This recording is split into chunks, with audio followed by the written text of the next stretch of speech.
प्रभु यीशु मसीह के मधुर और मीठे नाम में आज दिनांक 10 दिसंबर दिन मंगलवार को आप सब श्रोताओं का हम स्वागत करते हैं। आज के दिन के लिए जो वचन है लिया गया है यशायाह नबी की पुस्तक उसका 40 अध्याय 31 पद। परंतु जो यहोवा की बाट जोहते हैं वे नया बल प्राप्त करते जाएंगे, वे उकाबों की नाई उड़ेंगे, वे दौड़ेंगे और श्रमित ना होंगे, चलेंगे और थकित ना होंगे।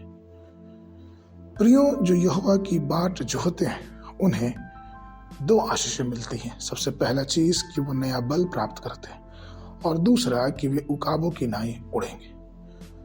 प्रतीक्षा का जो यूनान का मूल शब्द है वो कावा है, अर्थात एक साथ बंधा हुआ।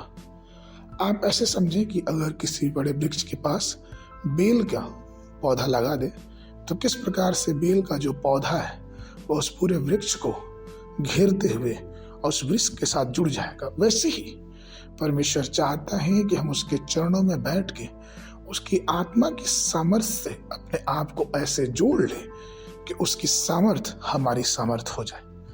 हम न्यायों की पुस्तक उसके 16वें अध्याय में एक व्यक्ति सिमसोन के बारे में पढ़ते हैं, किस प्रकार से वो स्त्री के पाप में पड़ के अपने उस सामर्थ को खो दिया और उस सामर्थ से, जिस सामर्थ से उसकी पहचान थी, उसने उस सामर्थ को खो दिया और वहां के फलिस्तीयों ने उसको पकड़ के जेल खाना में बंद कर दिया।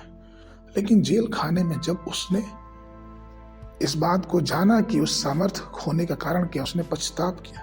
प्रभु के चरणों में वो बैठा, प्रभु के चरणों के समय बैठ के उसने परमेश्वर से प्रार्थना किया और परमेश्वर ने फिर से उसको अपनी सामर्थ्य से भरा और उसने पूरे फलिस्तियों को मारा।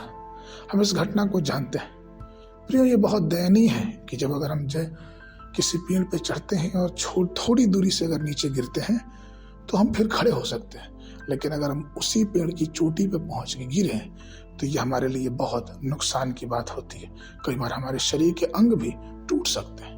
वैसे ही प्रियो, हमें बहुत जरूरी है कि हम अपनी बातों को, हर बातों के लिए परमेश्वर के पास बैठ के, परमेश्वर की उपस्थिति में बैठ के हम उसका इंतजार करें, क्योंकि वो परमेश्वर जो हर बातों का बताने वाला और संभालने वाला है, जब हम उसके पास बैठ के उसकी प्रतीक्षा करेंगे तो हमारे बल को नया करेगा और हमें उकाब की नाई उड़ने के लिए सामर्थ और अपनी शक्ति प्रदान करेगा।